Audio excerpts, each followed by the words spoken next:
நேத்து லட்சுமிகாந்தன் கொலை வழக்கோட audio launch நடந்துச்சு. அதுல நடிச்ச ஹீரோ, ஹீரோயின தவிர டெக்னீஷியன்ஸ் மத்த ஆர்டிஸ்ட் எல்லாம் கலந்துக்கிட்டாங்க. இந்த படத்துல முக்கியமான கேரக்டர்ல நடிச்சிருக்காரு ரங்கராஜ் பாண்டே. அப்ப பேசுற அந்த படத்தோட டைரக்டர் என்ன சொன்னாருன்னா, என்னோட படத்தை எப்படி ரிவ்யூ பண்றீங்களோ ஓப்பனா, அதே மாதிரி இந்த மாதிரி ஈவென்ட்ல நடக்கிறதையுமே நீங்க வந்து ஓப்பனா ரிவ்யூ பண்ணுங்க. நான் தப்பா பேசியிருந்தாலும் அதை ஓப்பனா சொல்லுங்க. நான் நல்லா பேசியிருந்தாலும் அதை பாராட்டுங்க. இது ஒரு ரெக்வெஸ்டா கேட்டுக்கிறேன் அப்படின்னு பேசியிருந்தாரு. விமர்சனமா நான் பார்க்குறேன். இங்க நடக்கிற நல்ல விஷயங்களை நீங்க சுட்டி காமிக்கணும். இங்க நடக்கிற பாரு இன்னைக்கு டைரக்டர் வந்து ரொம்ப அதிக பிரசித்தமா பேசணுன்றது நீங்க எழுதுனாதான் எனக்கு சந்தோஷம் சொல்றேன்.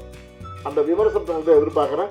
ப்ராபபிளி இந்த நிகழ்ச்சியில் வந்து அதை நான் எதிர்பார்க்குறேன். இது ஒரு வேண்டுகோளாக வைக்கிறேன். எடுத்துக்கிறது எடுக்காம இருந்து கண்டிப்பாக உங்களுடைய சுதந்திரம். இந்த ஆடியோ லான்ச்ல கவிதா பாரதி பேசும்போது, நானும் ரங்கராஜ் பாண்டேவும் கொள்கை ரீதியா டோட்டலா ஆப்போசிட்டான ஆளுங்க. இந்த படத்தோட கதையை டைரக்டர் என்கிட்ட சொல்லும்போது ரங்கராஜ் பாண்டே தான் இதுக்கு வேணுமான்னு நான் கேட்டேன். ஆனா அவர் நேர்ல போய் பார்த்ததும் அந்த எண்ணம் டோட்டலா மாறிடுச்சு. இன்னமும் கொள்கை ரீதியா நாங்க எதிரா இருந்தாலும் அவர் என்னோட நண்பர் அப்படின்னு சொல்லியிருந்தாரு. அரசியல் ரீதியாக நேர் எதிர்கோணத்தில் நிற்கக்கூடியவன் நான் அல்லது இங்க இருக்கிற நாங்கள். சார் இன்னைக்கு பழனிசாமி கதை சொல்ல போனோம் வரீங்களான்னு கேட்டாரு இயக்குனர். நான் நடிகனாகவோ இல்லை அவருடைய நண்பனாகவோ இருந்திருந்தால் நிச்சயமாக வந்திருக்க மாட்டேன். கதையிலும் எழுத்திலும் பங்கு இருப்பதால் வரேன் சார். அங்கே பொதுவாக தான் பேசணும், வேறு எதுவும் இல்லை. படப்பிடிப்பு தளத்திற்கு வந்த பிறகு பொதுவாகவே நமக்கு எப்பவுமே முன் முடிவுகள் இருக்கும்ல. ஒருபோதும் நான் அவருடைய அரசியலோடு முரண்பட்டு தான் நிற்பேன். அதை நம்ம மறுபடியும் சொல்கிறேன். ஆனால் நடிகராக அவருடைய அர்ப்பணிப்பு வந்து எனக்கு உண்மையிலேயே ஆச்சரியப்பட வைத்தது. மூத்த பத்திரிகையாளர் இப்ப நடிகராகவும் மாறி இருக்கிற ரங்கராஜ் பாண்டே அவர் பேசும்போது எனக்கு கொஞ்சம் பார்த்து பண்ணுங்க, நான் முதல்வர் ஆகிட்டா உங்களுக்கு நான் வேண்டியதை செய்வேன் அப்படின்னு சொல்லி தான் பேசவே ஆரம்பிச்சாரு. அப்பப்போ அரசியலையும் அப்பப்போ படத்தை பத்தியும் பேசியிருந்தாரு ரங்கராஜ் பாண்டே. பேப்பரும் போயிருச்சு, கேமராவும் போயிருச்சு, மொபைல் வந்து முன்னாடி நிற்குது, அது அடுத்தடுத்த கட்டத்துக்கு போய் நிற்குது. ப்ரெஸ் ஷோ அப்படின்னு தனியாக ஒன்று போடுறாங்க, இன்ஃப்ளூயன்சர் ஷோ அப்படின்னு ஒன்று தனியாக போடுறாங்க, நடுவில் ஒரு ஷோ போடுவாங்க போல்.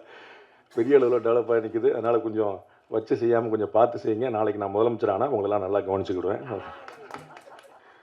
கவிதா பாரதி அவர்கள் வந்து நிறையா சொன்னாங்க. வந்து நம்ம என்ன சொன்னாலும் நேர் எதிர நிற்பார் அப்படின்னு. நான் ஒரு பக்கத்துலேயே தான் வர்றேன்றேன், அவர் தான் தள்ளி விடுறாரு. இன்றைக்கி கூட கடைசியில் அவர் பக்கத்தில் உட்காந்தேன், அவர் தான் தள்ளி விட்டு போய் நடுவில் போனார். நடுவில் போங்க, மத்தியில் போங்க, ஒன்றியத்துக்கு போங்கன்னு அனுப்பி விடுறது போல அவங்க அனுப்பி விட்டுட்டு நாங்கள் கடைசியில் இருக்கோம், அவர் பார்த்திலாம் மத்தியில் இருக்காருன்னு சொல்கிறது அவங்க ரெண்டும் அவங்க தான் செய்கிறாங்க. நம்ம என்ன செய்யறது? நம்ம எங்கே போச்சுட்டாலும் போகிற எங்கே வரச்சுட்டாலும் சொல்கிறோம். நம்ம வந்து அவ்வளோதான் பண்ணிகிட்டு இருக்கிறோம். வந்து ஸோ அவங்க நினைக்கிற மாதிரி அப்படிலாம் ஒன்றும் பெரிய முரண்கள்லாம் ஒன்றும் கிடையாது. எங்கள் அண்ணன் அமீர் அண்ணன் அவங்களும் வந்து இதே மாதிரி வேறு ஒரு நேர்காணலில் சொல்லும்போது சொன்னாங்க, அண்ணன் கவிதா பாரதி பயன்படுத்திய வார்த்தையை தான் சொன்னாங்க.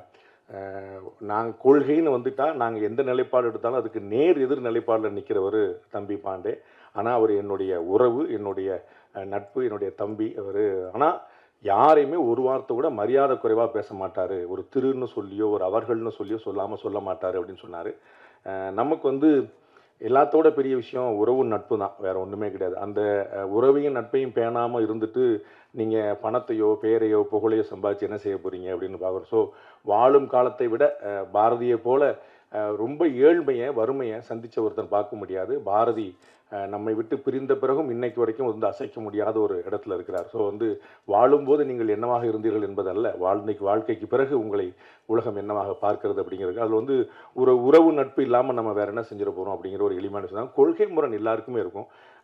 இந்தியாவில் நடக்கக்கூடிய பாதி கொலைகள் அண்ணன் தம்பிக்குள்ளேயும் புருஷன் பொண்டாட்டிக்குள்ளேயும் தான். உங்களுக்கு தெரியும், நம்ம சொத்து தகராறில் அண்ணன் வெட்டி கொள்ளையும் கூட பிறந்த அண்ணன் ஒரு தாய் மக்கள். அது இன்றைக்கி ரொம்ப ட்ரெண்டு. லேட்டஸ்ட்டாக லாஸ்ட் 10 இயர்ஸாக நீங்கள் பார்த்து கணவன் இறந்தான்னு முதல்ல ஒய்ஃபோட ஃபோனை தான் செக் பண்ணுறாங்க. கணவன் இருந்தால் முதல்ல ஒய்ஃப் இருந்தால் முதல்ல கணவனோட ஃபோனை தான் செக் பண்ணுறாங்க. ரெண்டுக்குள்ளேயும் பாதி கேஸ் முடிஞ்சது, மீதி கேஸ் எதாவது கஷ்டப்பட்டு என்ன தான். அப்போ உறவா நட்பா ஒன்றுக்குன்னா இருந்தவங்களுக்குள்ளேயே இவ்வளோ பகை இருக்கும்போது அப்புறம் வாழ்கிற என்ன இருக்குது? ஸோ கொள்கை முரண் இல்லாத இடமே இல்லை. அந்த கொள்கை முரணை எப்படி நீங்கள் வெளிப்படுத்துறீங்கிறது இருக்குது. நாம் வந்து நம்முடைய பாலிசியை சொல்கிறோம், அவங்க பாலிசியை சொல்கிறாங்க.